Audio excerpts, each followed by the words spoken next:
What are you feeling in this moment? I just feel like he's here, like he knows I'm here.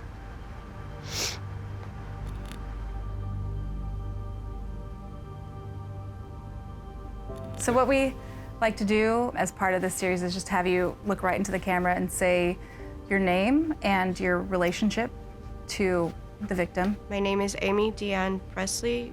Dean Kenneth Thatcher is my father.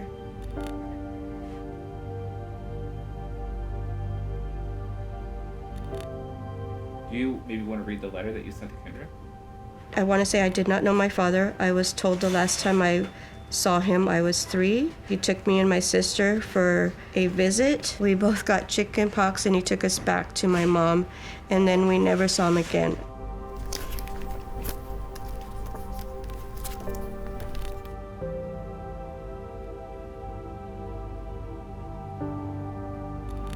He had that big smile, seemed like he had a big laugh. It just felt like you could actually see the life in him in the pictures. It looks like he would be somebody that had a really big heart. It's a part of my life that was missing always. All I know for certain is that I needed to know him. So I know that you've been looking for your dad for a long time. Do you want to maybe let's just start at the beginning then. What happened to your dad? The murder? Mm-hmm. Do you want to read it out loud? I don't know if I can. I don't have glasses. Okay. Print small. Do you want me to read it? Yes. Okay.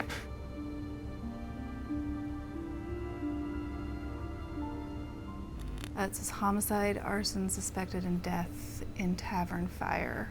Although neither the cause of the death of the man found in the burned ruins of the Springwater Tavern in Lilliwaup area, nor the cause of the fire which burned the tavern to the ground have been officially determined, investigation is being conducted on the basis that the incident is a homicide arson. The body has been tentatively identified as Dean K. Thatcher. On October 26, 1979, at 4:30 in the morning, a trucker driving on Highway 101 in rural Mason County noticed flames coming from the Springwater Tavern. 12 hours later, investigators found the body of the bar's owner, Dean Thatcher, inside. 6 months before that, 16-year-old Amy had begun searching for the father she never knew. By the time she discovered who and where he was dead. He was murdered the same year that I started looking for him. Had talked to his second wife, and she told me that he always used to say, I'm not gonna live past 46. Like he knew something, and then when he had a birthday and he turned 47, she said, you can't say that anymore. He was murdered 2 months later. The original detectives on the case collected evidence, including a jacket belonging to suspect James Reinhardt. Investigators interviewed him in 1980 in an Oregon prison where he was serving time for an unrelated crime. When they asked him about a bloodstain on the sleeve of the jacket, Reinhardt became, quote, a great deal more defensive. He asked if they were going to test it to see if it belonged to Dean Thatcher. I know they have a lot of evidence, and the coat even has blood on it. Sometimes I want to say I would test my blood against that, see if it was actually his blood, but I think they should have had answers back then. According to the original case file from 1979, detectives found Dean's own .22 caliber pistol under his burned body. Investigators believe the fire that was set to cover up the murder was likely started on or near his body. It burned so hot that Dean's hands were missing when his remains were discovered. My name is Cloyd Steiger. I'm a retired homicide detective from the Seattle Police Department. I went through the file. Yeah, there was a person of interest who had been writing bad checks all over, and the victim had been threatening to get everybody together that this guy wrote bad checks to and have him prosecuted. And this guy didn't want to go back to jail, kind of a bottom feeder, took advantage of people. Reinhardt had a documented history of financial disputes with the victim, and witnesses saw his car, an El Camino with a custom license plate, near the tavern around the time of the homicide and fire. He probably did it. I mean, they were probably on the right track. So what should happen is they should resubmit that evidence, specifically look and see if they can locate the blood on that sleeve. But I would also take the whole jacket and run an MVAC, wet vacuum DNA system all over it, because he could have had a physical struggle with the guy. I would just go send everything back and do it all over again, because it's not even remotely like it was in 1979 now. The Mason County Sheriff's detective currently assigned to the case said in an email that the Letterman jacket is one of the pieces of evidence she'd like to resubmit to the state crime lab for testing.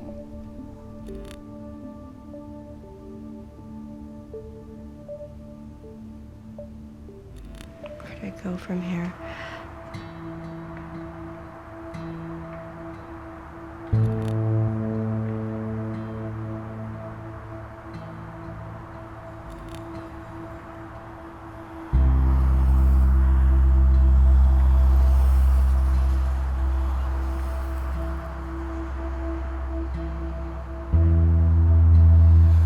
Is this your first time being out here? This is my first time being out here, yes. For as horrible as it was that happened that night, it's a really pretty place. Yeah. Yeah, you can picture the tavern here. You can almost Lights on. see how big the building was.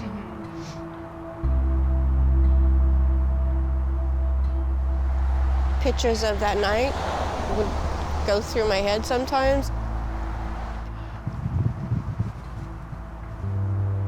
The fear he must have felt.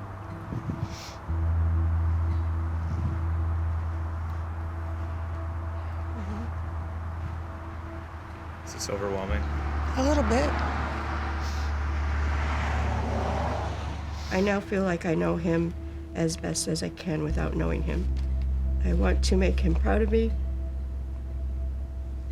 And maybe in some way, if they truly look down on you, they will know that I loved and needed him.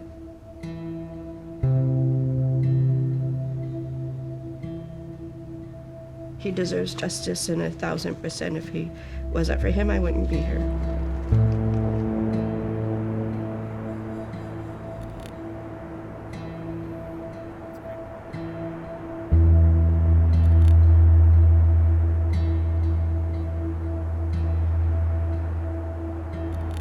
I just hope for some kind of peace and closure with it.